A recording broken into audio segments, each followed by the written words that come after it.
Klausymas. Šeimos nuotrauka. Čia nauja mūsų šeimos nuotrauka. Norite pažiūrėti? Ši tamsi moteris – mano mama. Ji jauna, labai graži ir labai gera, tik pavargusi. Mamos vardas Liudvika, toks pat ir mano prosenelės vardas. Prosenelė yra mano senelės mama. Ji sena ir labai protinga.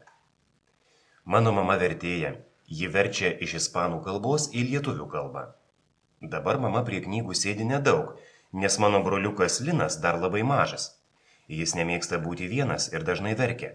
Verkia dieną ir naktį. Prie mamos stovi tėvelis. Jis visada linksmas. Jis gydytojas, dirba ligoninėje. Jo niekada nėra namie. Tėvelis visada skuba pas ligonius. Kartais jis dirba net šeštadienį ir sekmadienį. Bet atostogaujame visada kartu prie jūros. Arba važiuojame į kaimą pas senelius, tėvelio tėvus. Jie gyvena prie Rokiškio. Nuotraukoje tėvelio tėvų nėra, čia mamos tėvai.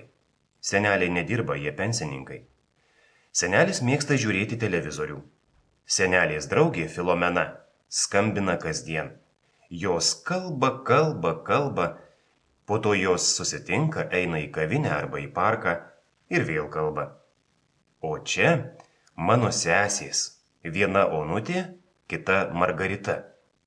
Man patinka, kai Margarita išeina į mokyklą, nes jie visada nori sėdėti ten, kur sėdžiu aš, ir stovėti ten, kur stoviu aš.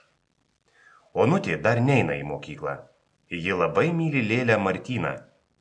Sesė žaidžia namie arba kieme.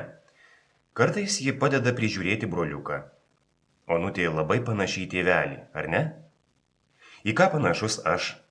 Gal į mamą? Čia prie prosenelio Juozapo portreto aš. Mano vardas Andrius. Margarita jau namie, bėgu į kiemą. Labai mėgstu žaisti futbolą.